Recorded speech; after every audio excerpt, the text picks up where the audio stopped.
사랑하고 축복할 수 있기를 축복합니다. 할렐루야. 어디 남의 동네 온 것 같아요. 아멘 좀 하세요. 할렐루야. 네, 할렐루야. 네, 하나님께 영광을 올려드립니다. 그 뜻이 할렐루야입니다. 그러니까 할렐루야는 많이 할수록 좋은 거예요. 할렐루야. 네, 감사합니다. 우리 주변을 살펴보면 상처받은 사람들이 너무나 많은 것 같습니다. 그래서 위로가 필요한 사람도 많습니다. 권세가 높은 사람도 상처가 있고, 돈이 많은 재벌들도 상처가 있고, 공부를 학교 다닐 때 잘한 사람들, 또 많이 한 사람들도 상처가 있더라고요. 또 인기가 높은 사람들, 인기가 많은 사람들도 상처가 있고, 다른 사람이 알아주지 못하는 평범한 삶을 사는 사람도 상처받은 사람들 많이 있습니다. 우리가 이 세상을 살다 보면 몸에도 상처를 입고 마음에도 상처를 입는데, 이 몸에 상처 입는 사람들도 많이 있죠. 이 겨울이 되면 발을 잘못 디뎌가지고 또 미끄럼에 미끄러져가지고 그냥 다쳐가지고 병원에 상처 입어서 오시는 분들이 얼마나 많습니까?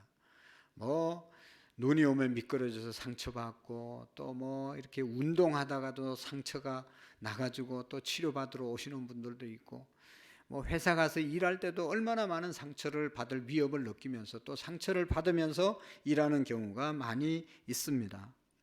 몸의 상처뿐만 아니라 마음의 상처도 많이 입고 살아가게 되는 것을 보게 됩니다. 거친 세상을 살면서 상처 안 받을 수가 없는 것이죠. 그래서 우리의 마음의 상처가 가득한 사람들이 많습니다. 육신의 상처는 눈에 보이기 때문에 가서 치료하고 약을 바르고 붕대를 싸매고 약물을 치료하면 상처가 빨리 아물기도 합니다. 눈에 보이기 때문에 상처를 빨리 치료할 수 있는데, 마음의 상처는 눈에 보이지 않기 때문에 멀쩡한데 뭐가 아프냐 그렇게 말하잖아요. 마음이 아픈 것이 육신이 아픈 것보다, 몸이 아픈 것보다 더 아플 때가 있는데, 안 보이니까 마음의 상처는 나는 아픈데 다른 사람이 전혀 몰라주는 겁니다. 그래서 왜 아프다고 그러냐, 왜 그렇게 잠만 자냐, 왜 이렇게 그렇게 사냐 라고 말하지만 그 사람의 마음은 아프기 때문에 그런 것이죠. 그래서 이 마음의 상처가 너무나 많은 사람들이 있습니다. 여러분, 병원에 가면 몸이 아픈 사람들이 누워있지만 거리를 활보하고 다니는 많은 사람들 가운데, 여러분, 대부분의 사람들이 말은 안 해도 마음의 상처를 다 안고 활보하고 다니는 것입니다. 너무나 안타까운 것이죠. 아마도 세상을 살아가면서 상처를 안 받은 사람, 상처가 없는 사람은 한 사람도 없습니다. 오늘도 우리 교회에 오신 분들 중에 상처가 없다, 나는 상처를 안 받는다, 그런 사람은 거의 없어요. 다 마음의 상처를 안고 위로받기 위해서 이 자리에 오신 분들이 너무나 많이 있습니다. 여러분, 이 상처라는 것이 내가 잘못하고 내 죄 때문에 상처를 입으면 그걸 누가 뭐라고 하겠어요? 자기가 감당해야 될 것인데. 근데 공연히 나의 잘못이 아닌 것 때문에 상처를 받을 때가 많다는 것이죠. 우리가 성경 공부하면서 우리 여성분들 이렇게 간증하고 상처받은 얘기 좀 해보라고 하면 누구에게 제일 많이 상처받은 것 같아요? 우리 여자분들은 그냥 상처받은 것 얘기하면 눈물을 줄줄 흘리면서 얘기를 하는데, 그게 대부분의 남자들 때문에 상처받았어요. 그럼 신랑 때문에 그냥 IMF 때 힘들고 뭐 때문에 힘들고 뭐 때문에 힘들게 하고, 그냥 잘할 때는 그냥 곱게 자라가지고 시집 왔는데 그냥 남편 잘못 만나가지고, 잘 만나서 상처받는 거죠. 아내만 상처받는 게 아니에요. 남편들도 보면 고집불통인 아내 데리고 사느라고 또 상처받은 사람 많아요. 남편들은 말은 안 하지만 아내 때문에 상처받은 사람 많고. 여러분, 우리의 자녀들이 누구에게 제일 상처 많이 받고 자는지 아시죠? 우리가 부모님들이 사랑한다 사랑으로 키운다고 하지만 자녀들은요, 부모로 인해서 가장 큰 상처를 입고 자라나는 겁니다. 몰라서 그렇지 자식에게 또 상처받는 부모도 있고요. 모든 사람들이 상처를 받고 살아갑니다. 사람에게만 상처받는 것이 아니라 물질 때문에 상처받는 분들도 많잖아요. 돈 때문에 상처가 있습니다. 그래서 형제 간의 의도 끊어지고, 부모 자식 간에도 의가 끊어지고, 친구도 끝나는 그런 경우, 물질 때문에 상처를 입는 사람들이 참으로 많이 있습니다. 여러분, 중요한 것은 우리의 몸의 상처, 아픔은 병원에 가서 치료할 수 있습니다. 약을 사서 바르고 붙이면 치료되고 또 싸매어질 수 있는 것이죠. 그러나 마음의 상처를 입었을 때 우리는 어떻게 해야 됩니까? 육체의 상처가 난 것을 치료하지 않으면 점점 그 상처가 넓어져서 또 퍼져서 몸이 완전히 망가질 수도 있는 거잖아요. 그래서 상처가 조금만 나도 빨리 병원에 가서 치료를 받아야 되고 약을 써서 우리가 그 상처를 치료해야 하는 것입니다. 여러분, 마음의 상처도 꼭 마찬가지입니다. 마음의 상처를 치료하지 않으면 그 마음이 새살이 돋아나와서 용기가 일어나서 치료가 되면 좋은데, 상처가 그대로 있으면, 몸의 상처가 그대로 있으면 감염이 되고 육신의 생명을 잃는 것처럼 마음의 상처도 어떤 모양으로든지 치료를 받아야 되는 것이지, 치료받지 않으면 여러분, 마음이 아프면 어떻게 됩니까? 슬퍼지고 힘이 없어지고 좌절되고 쉽게 낙심하고 원망하게 되고 불평하게 되고 마음이 강팍하게 되고, 이런 것들이 다 부정적이 되는 것이 뭐예요? 상처 때문에 그런 겁니다. 그래서 마음의 상처가 육신도 병들게 할 수도 있고, 또 마음의 상처가 우리의 영혼도 병들게 할 수가 있고, 그래서 결국은 마음의 상처를 치료하지 않으면 우리의 육신까지도 약해지고 아주 피폐해지게 되는 것을 보게 됩니다. 여러분, 우울증이라는 병이 있죠. 우울증, 그게 뭐예요? 마음의 병이거든요. 마음의 병. 마음에서 너무 힘드니까 우울증이 오는 겁니다. 마음이 안 아프면 왜 공연히 기분이 나빠지고 다운되겠어요? 마음이 아프니까. 자기도 그렇게 살기 싫은데 어떨 때는 기분 좋았다가 어떨 때는 기분이 그냥 다운돼 가지고 본인도 힘들고 주변 사람들도 힘들고, 이게 우울증이잖아요. 조울증도 더 심각하죠. 우울증보다 몇 배 위험한 것이 조울증이에요. 다 마음의 상처 때문에 오는 것입니다. 그것을 우리가 빨리 치료해야 되는 것이죠. 우리의 자녀들도 키워보지만 청소년들의 문제, 사회의 문제를 일으키는 사람들 다 보면 어릴 때부터 상처가 많은데 그 상처를 제대로 치료받지 못하고 성화시키지 못해서 그게 다른 나쁜 부분으로 나타나는 것이 다 그런 문제아로 나타나게 되는 것을 볼 수가 있습니다. 여러분, 문제는 어떻게 하면 이 마음의 상처를 치료받을 수 있습니까? 여러분, 우리가 다 아시는 것처럼 정말로 우리의 마음을 만져주시고 우리를 치료할 수 있는 분은 예수 그리스도인 줄로 믿습니다. 예수님이 이 땅에 오신 이유는 우리를 치료하시고 우리를 위로하시고 우리의 상처를 싸매어 주시기 위해서 오셨습니다. 누가복음 4장에 보면 예수님께서 말씀하셨어요. 주의 성령이 내게 임하셨으니, 하나님의 성령이 예수님께 임하셔서 가난한 자들에게 복음을 전거하고 그들에게 기름을 부으시고 나를 보내사 포로된 자에게 자유를 주시고 눈먼 자에게 보게 하시고 가난한 자들에게 복음을 전파하게 하시고 눌린 자들을 자유케 하시기 위해서 은혜의 해를 전하기 위해서 예수님께서 이 땅에 오셨다고 말씀했습니다. 그래서 예수님께서 말씀한, 내가 온 것은 꺼져가는 등불도 끄지 아니하시고 흔들리는 갈대도 꺾지 아니하시는 예수님이시라고 말씀하고 있습니다. 그래서 우리 예수님이 이 땅에 오신 이유를 한마디로 말하면 슬픈 자를 위로해 주시고 병든 자를 치료하기 위해서 예수님이 이 땅에 오신 것입니다. 그래서 예수님께서 이 땅에 오셔서 하나님께서 우리를 치료하시기 위해서 여러분 여러 가지로 치유의 도구들을 허락해 주셨어요. 그 첫 번째가 가만히 보면 여러분 이 자연 만물을 통해서 우리의 마음이 치료받게 해 주신 것입니다.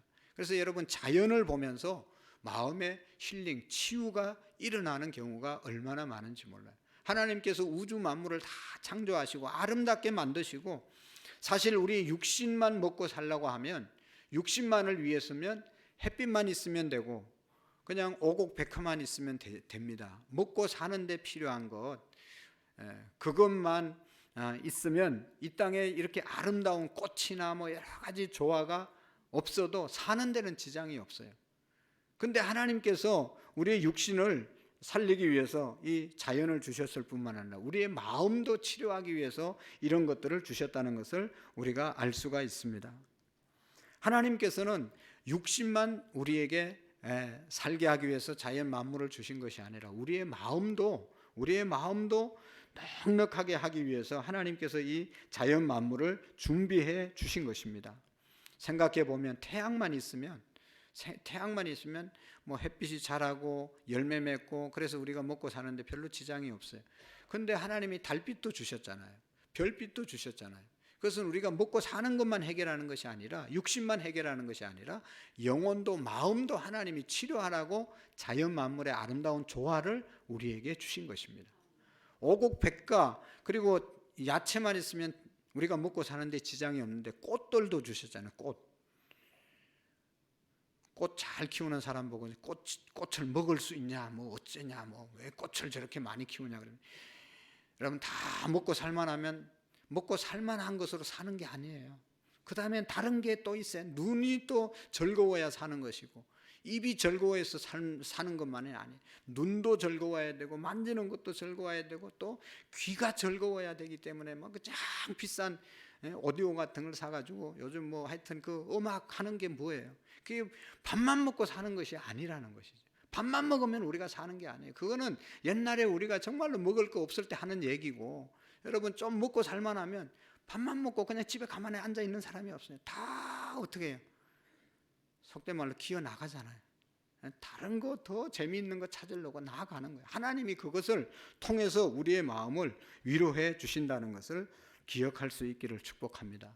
여러분 우리나라가 정말로 하나님이 축복하신 것은 사계절이 뚜렷하잖아요. 우리나라 세계에서 사계절이 뚜렷한 나라가 별로 없어요. 지금 겨울이 돼서 겨울을 만끽할 수 있잖아요. 조금 추워서 불편하기도 하지만 스키장에 갈 수도 있고, 그냥 그 얼음을 제칠 수도 있는 것이고, 또 눈이 오면 눈 설경이 얼마나 아름답습니까? 이런 것들을 우리나라에서만 즐길 수 있는, 눈이 오는 나라에서만 즐길 수 있는 거죠. 저 아프리카는 열대지방에 눈이라고 하는 단어를 설명하려면 아주 힘들다는 거예요. 우리는 설명할 게 없잖아요. 눈, 뭐 늘 보는 게 눈인데. 겨울뿐만 아니라 봄이 되면 다 죽었던 것 같은 그런 나무에서도 다 또 잎이 파릇파릇 나오고, 땅에서 그냥 새싹이 나오고, 얼마나 생동감이 넘치고, 그동안 겨울에 그냥 얼어붙었던 것들이 다 녹아서 변화되는 모습을 보면 봄에 오는 그러한 마음의 힐링이 얼마나 많은지.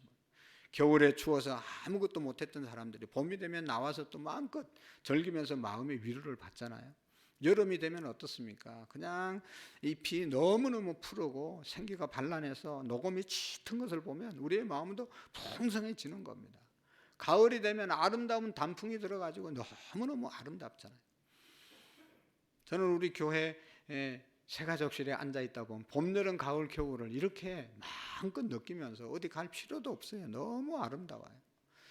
저런 것을 보면서 하나님께서 우리의 마음을 위로해 주시고 우리의 마음의 상처가 치료받으라고 주신 것이지요.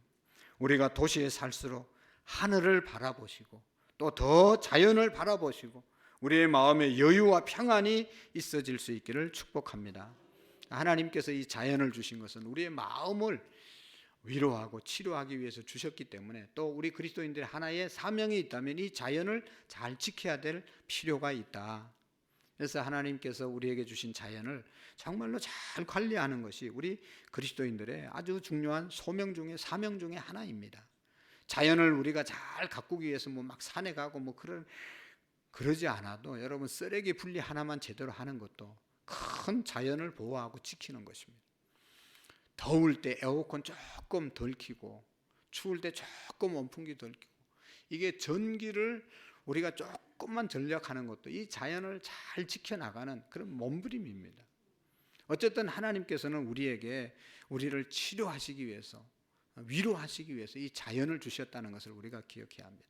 그 다음에 더 큰, 정말로 가장 어떻게 보면 확실한 하나님께서 우리를 위로하기 위해서 주신 가장 큰 선물이 있는데, 그것이 이 하나님의 말씀, 성경인 줄로 믿습니다. 이 성경을 읽어보면 세계 어떤 책보다 우리를 위로하고 우리를 바른 길로 인도하고 우리를 살리는 말씀이 이 말씀 속에 있는 줄로 믿습니다. 저는 안타까운 것이, 정말로 교회는 열심히 다니는데 하나님의 말씀을 읽지 않고 하나님과 동행하지 않는 사람들을 볼 때 너무나 안타깝습니다. 어차피 예수님을 믿는다고 교회를 다니면서 왜 하나님의 말씀을 제껴놓고 자기의 생각대로 세상의 방법대로 살면서 그렇게 시간을 낭비하냐 말이죠. 여러분, 지금 우리가 몇 년 동안 예수님을 믿었습니까? 수십 년 예수님 믿었는데 달라진 게 뭐 있습니까? 깊이 생각해 보세요. 왜 안 달라지냐? 하나님의 말씀을 가까이 하지 않기 때문에. 교회 예배 드리고 나가면 세상의 방법대로 세상의 매스컴, 세상의 매체, 미디어에 따라서 움직이기 때문에 우리의 삶의 변화가 안 일어나는 거죠. 하나님의 말씀을 붙잡아야 우리의 삶을 위로받을 수 있고, 하나님은 위로하기 위해서 이 말씀을 우리에게 주신 것이잖아요. 여러분, 우리가 마음에 상처가 있으면 훌륭한 상담자를 찾아가서 상담을 받고 치료받으려고 애를 씁니다. 좋은 방법이라고 생각합니다. 그러나 성경을 읽고 그 말씀을 믿고 그 말씀에 순종하고 그 말씀대로 살면 상담받은 것보다 수천 배의 역사가 일어나게 되는 것입니다. 여러분, 하나님의 말씀을 주신 이유는 우리의 마음의 상처를 치료하기 위해서 주신 것입니다. 그래서 정말로 하나님의 말씀을 삼가 듣고 지키면 세계 모든 민족 위에 뛰어난 민족이 된다고 신명기 28장에 말씀하셨고, 그 증거가 여러분 유대인들을 통해서 나타나잖아요. 어느 나라든지 하나님의 말씀을 열심히 공부하고 그 말씀을 지켜 행했을 때는 영국이나 독일이나 미국이나 우리 대한민국도 가장 우뚝 서는 나라가 되어졌습니다. 가정이나 개인이나 똑같은 거예요. 그러나 말씀을 떠나고 우상을 사랑하고 쾌락을 쫓아갔을 때 나라가 어려워지고 경제가 어려워지고 혼란스러워진 것이죠. 그래서 우리를 위로해 주시고 우리를 정말로 바른 길로 인도해 주시는 그러한 방법은 바로 하나님의 말씀인 줄로 믿습니다.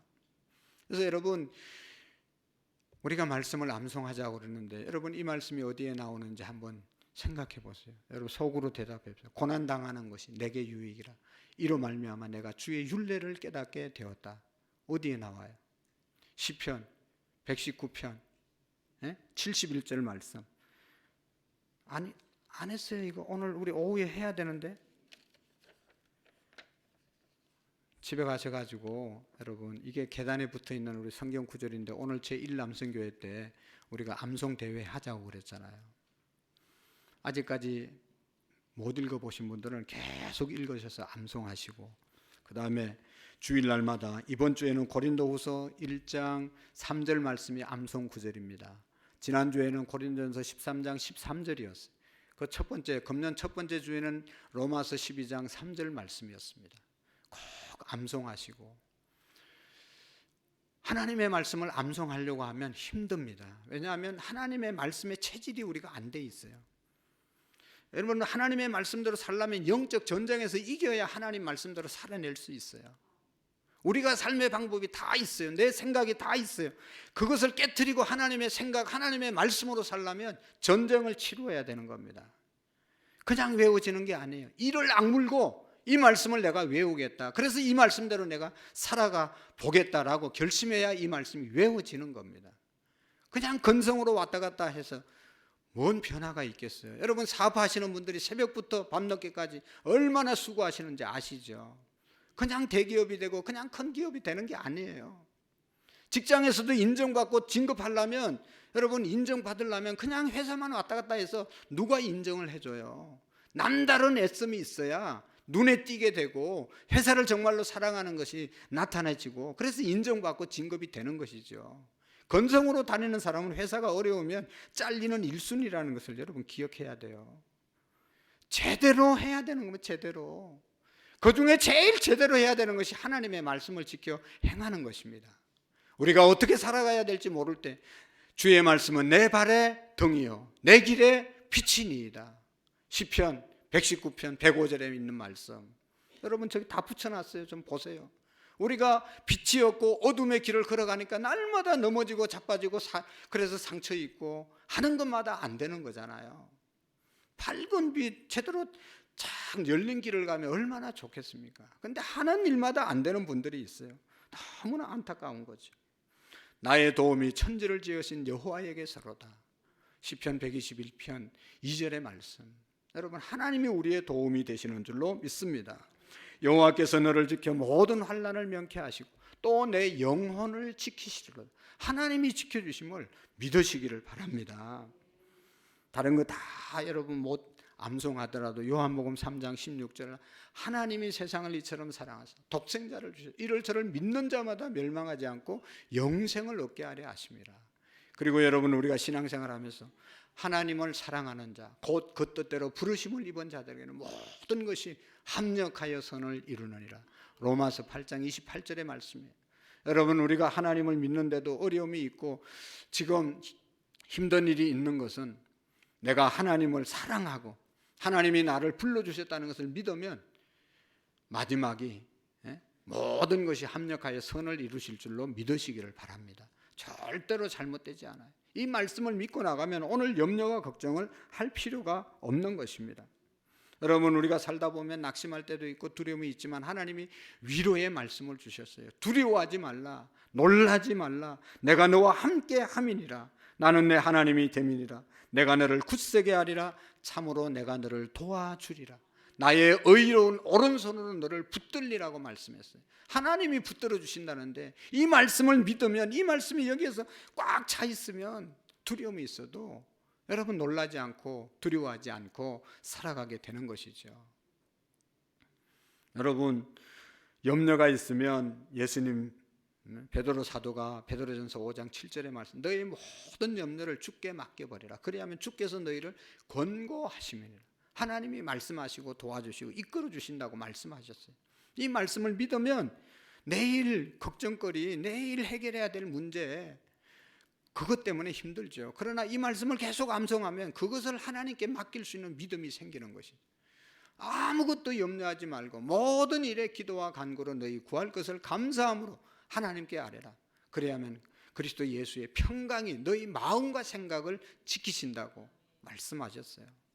여러분 정말로 이 말씀을 믿고 염려 대신 하나님께 맡기는 기도를 드릴 때 문제가 다 해결되지 않더라도 평강의 하나님께서 우리의 마음과 생각을 지켜주시는 은혜가 있을 줄로 믿습니다.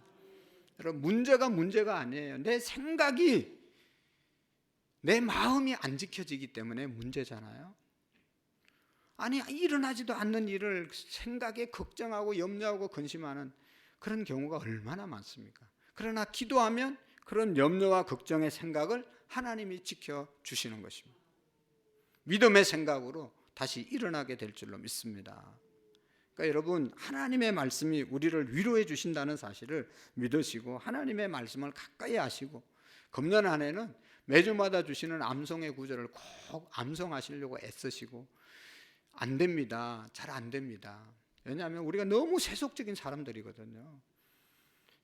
교회는 일주일에 한 번 1시간 예배 드리고 예배 말씀 30분 듣고 가는데 어떻게 그 말씀이 내게 남아있어서 살아낼 수 있겠어요.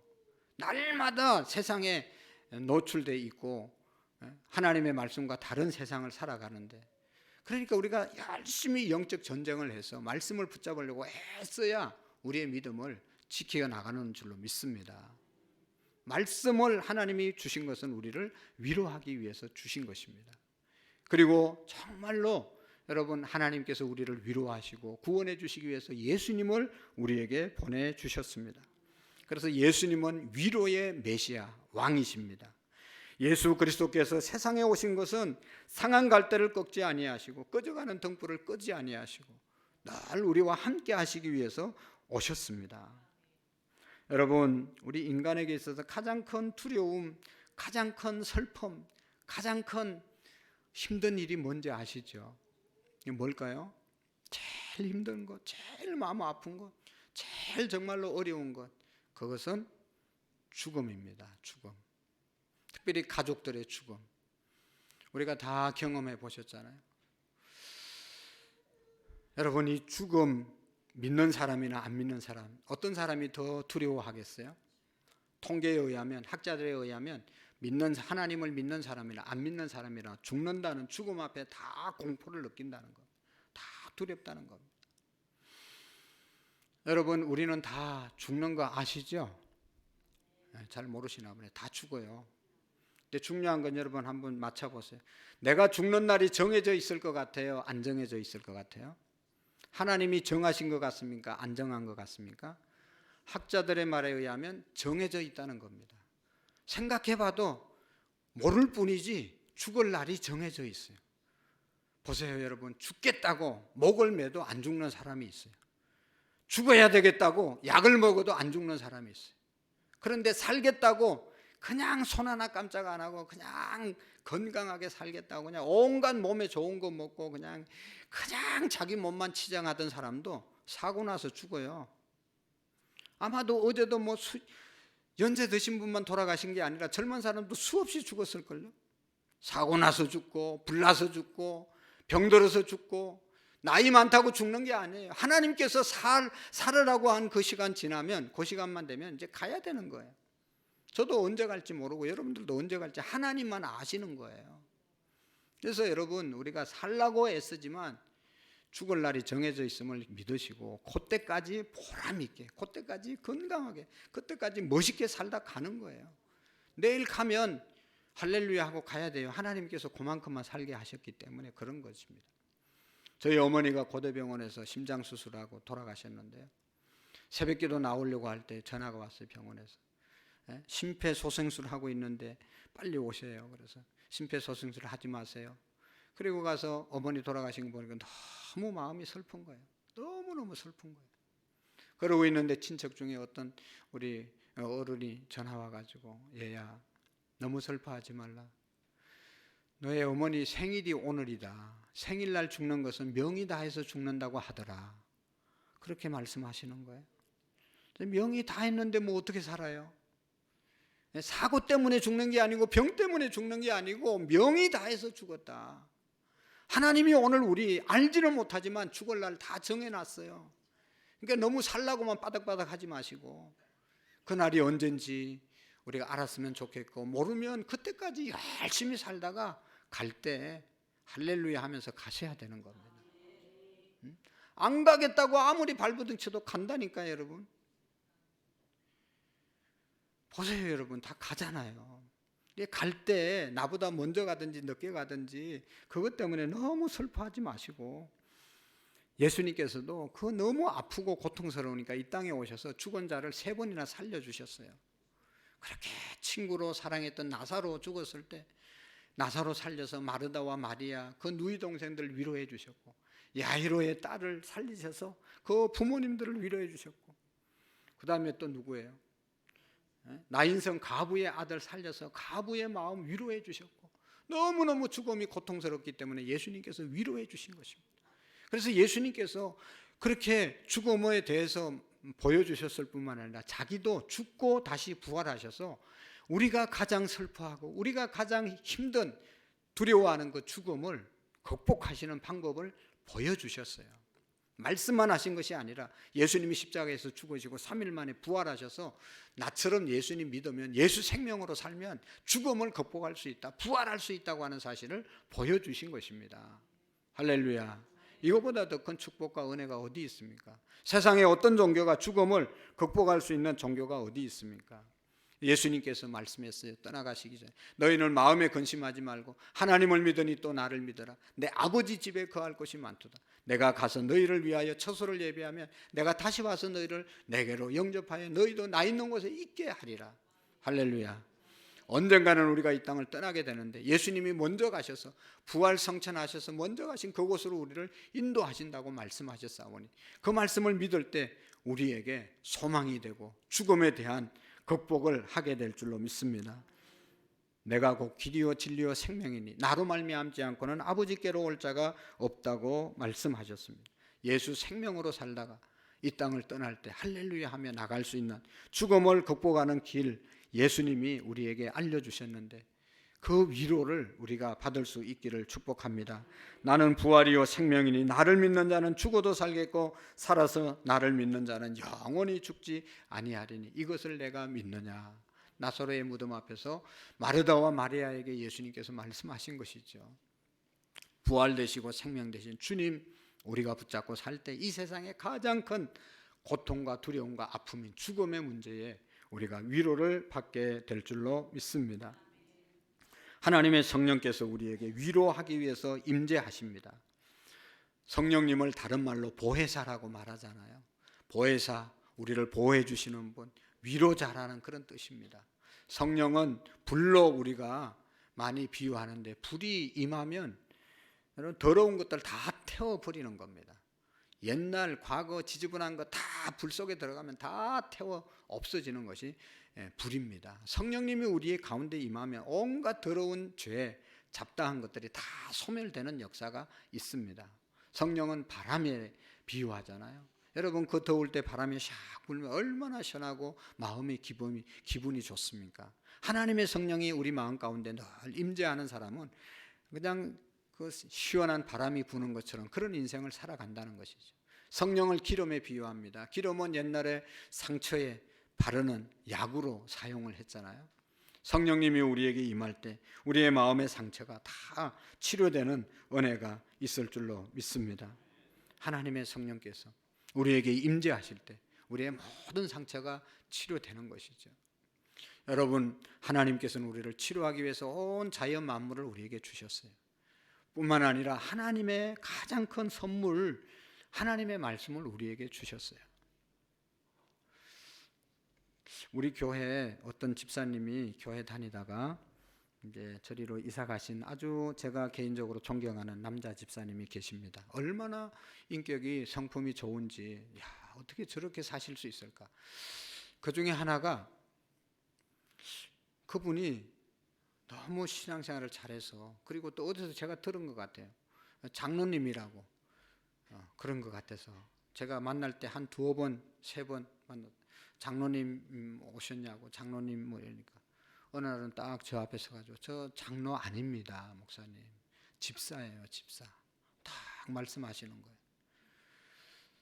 뭐 장로 아닌 걸 장로 아니라고 말하는데 그게 뭐 대단한 거예요? 근데 어떤 사람은요, 장로 아닌데 장로라고 와서 사기치고 간 사람도 있단 말이죠. 그런 사람이 우리 교회에도 두 사람이나 있었어요. 잊을 수가 없어요, 나는.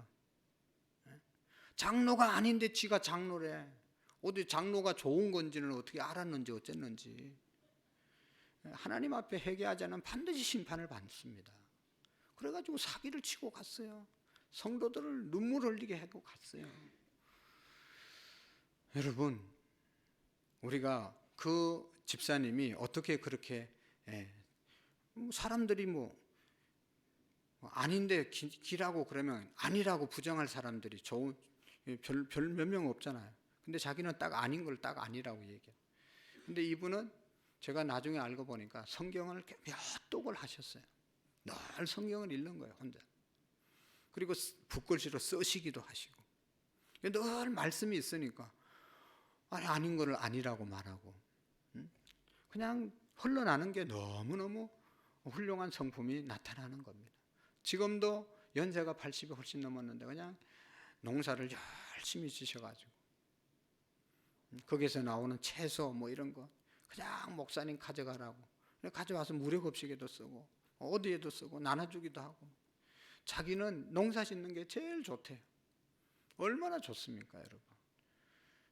연세가 들었다고 그냥, 요즘 노인 문제가 얼마나 심각합니까, 우리나라에.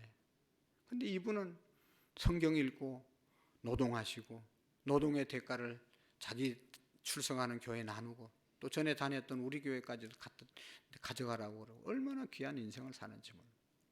여러분, 하나님의 말씀이 그를 그렇게 만들었다고 저는 믿습니다. 예수님, 우리의 위로자로 수고하고 무거운 짐진 자들아 다 내게로 오라, 내가 너희를 쉬게 하리라고 말씀하셨습니다. 오늘 4절의 말씀에도 보면, 여러분, 우리의 모든 환난 중에서 우리를 위로하사 우리로 하여금 하나님께 위로받은 자로서 모든 환난 중에 있는 자들을 능히 위로하게 하시는 이시리로다. 하나님은요, 우리를 위로할 뿐만 아니라 하나님께 위로받은 모든 사람들을 또 위로자로 살으라고 말씀하고 있습니다. 오늘 우리가 예수님으로 말미암아 또 성령으로 말미암아 말씀을 통해서 위로를 받았으면 위로자로 살으라고 말씀하고 있습니다. 여러분, 성경에 보면 정말로 위로자로 살았던 훌륭한 초대교회 성도가 하나 있어요. 그 사람이 누군지 아세요? 바나바입니다. 바나바. 원래 이름은 요셉이었어요. 근데 교회 안에서 얼마나 모든 사람들을 위로해 주는데 모든 사람들이 요셉을 바나바라 하였더라. 바나바, 집사님 위로자입니다. 집사님 위로자입니다. 그래서 요셉의 이름이 다른 사람에 의해서 바나바로 바뀌었어요. 얼마나 귀합니까? 사랑하는 성도 여러분, 우리 모두가 하나님 앞에 위로를 받으시고 또 이 사회에 얼마나 많은 우리 주변에 위로가 필요한 사람들이 많습니까? 그들에게 위로자로 세워질 수 있기를 축복합니다. 아프리카 군타리카라고 하는 그 깊은 산 속에 300여 종류의 원숭이들이 살고 있었습니다. 여기에 영국의 탐험대 리저버그라고 하는 탐험대가 가서 탐험을 하다가 느낀 그 아주 이상한 장면을 보고 느낀 것이 있는데, 그 첫 번째가 뭔가 하면 어느 날 산에 막 원숭이들이 쫙 큰 산에 고래 모여가지고 막 엉엉 울더라는 겁니다. 막 소리 지르면서. 그래서 왜 그러나 원숭이들이 살펴보니까 자기들의 지도자가 죽었다는 거예요. 자기들의 지도자격 되는 그런 원숭이가 죽었다고 막 애도하는 것입니다. 또 어느 날은 부부 원숭이가 앉아가지고 막 이렇게 서로 눈물을 닦여주고 이렇게 다듬어주고 막 껴안고 막 눈물을 절절 흘리면서 막 이 부부 원숭이가 막 서로 위로하고 있더래요. 그래서 왜 저러나 하고 보니까 새끼 원숭이가 죽은 거예요. 새끼 원숭이. 그러니까 아내의 마음, 아내인지 모르지만 하여튼 원숭이가 그냥 서로를 암컷 수컷이 위로하면서 그렇게 있더라는 겁니다. 또 세 번째 광경을 한번 봤는데 이 원숭이에게 큰 구렁이가 감아가지고 이 원숭이를 야금야금 먹고 있더래요. 그래가지고 친구 원숭이들이 그냥 한 30명 정도, 30마리가 돌을 들고 막 그 뱀에게서 집어 던졌는데, 이게 여러분 우리나라는 뭐 그 큰 구렁이 그런 거 잘 못 봐서 그렇지, 한번 칭칭 감으면요 방법이 없어요. 칭칭 감아서 점점 그 큰 원숭이를 그 큰 구렁이가 다 삼켰다는 거예요. 그러니까 그것을 막지 못한 그러한 죄책감 때문에 이 원숭이들이 다 나무에 거꾸로 매달려 가지고 막 하루 종일 울었다는 거예요.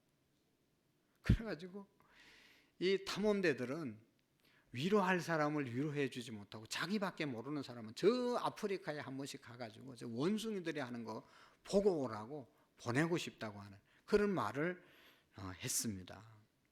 사랑하는 성도 여러분, 오늘 위로받고 살아가는, 하나님의 위로 가운데 살아가는 저와 여러분들은 또한 위로하는 그런 자들로 우리가 세워져야 할 줄로 믿습니다. 하나님께서 말씀했습니다. 너희 하나님이 가라사대 너희는 위로하라, 내 백성을 위로하라. 위로가 필요한 모든 자에게 위로자로 쓰임받는 우리 모두가 될 수 있기를 축복합니다. 기도하시겠습니다. 하나님 아버지, 우리를 구원해 주실 뿐만 아니라 이 땅에 살면서 상처 가운데 살아가는 우리들 늘 말씀으로 위로해 주심을 감사합니다. 예수님의 위로로 죽음에 대한 하나님 아버지 소망을 우리가 갖고 살아갈 수 있도록 은혜 주심을 감사합니다. 하나님, 위로자로 살아가지 못한 것들 용서해 주시고 이제 우리 모두가 서로를 위로하며 위로자로 살아가는 우리 모든 성도님들 되게 해 주옵소서. 예수님의 이름으로 기도하옵나이다. 아멘.